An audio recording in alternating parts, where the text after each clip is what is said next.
नमस्कार मित्रांनो. मित्रांनो, बिग बॉस मध्ये भाऊंच्या धक्क्यावर भाऊंनी चांगलीच क्लास घेतलेली आहे विशालची आणि रुचिताची. गेल्या आठवडी टोळीचं खूपच कौतुक झालं होतं आणि या आठवडी या दोघांचे डोळे उघडणं खूपच गरजेचं होतं. आता भाऊंनी सरळ विशालचं जे रूप होतं ते सगळ्यांसमोर आणलेलं आहे. भाऊ विशालला सरळ म्हणतात, की कॉम्पिटिशन आणि हेट्रेडमध्ये खूप मोठं डिफरन्स आहे. I hate Tanvi, I hate Deepali.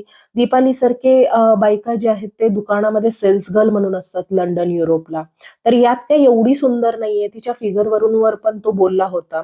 तर हे एक प्रकारचं बॉडी शेमिंगच होतं, जे रितेश भाऊनी अगदी बरोबर पद्धतीनं मांडलेलं आहे. दुसरी गोष्ट रुचिताला भाऊ बोलले, की तुम्ही जे दीपालीच्या तोंडावर थुंकलात, ते महाराष्ट्रातल्या कुठल्याच आईला आवडलेलं नाहीये.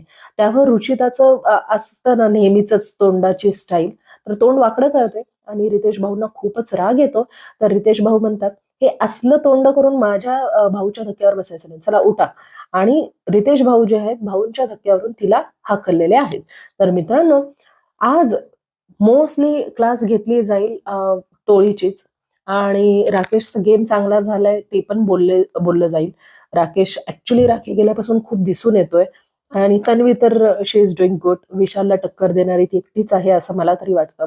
प्राजक्ता डबल ढोलकी आहे. आता अचानक तिला रुचिता कशी आवडायला लागली नाही माहिती. कॅरेक्टर लेसवरून पण बोलणार आहेत नक्कीच.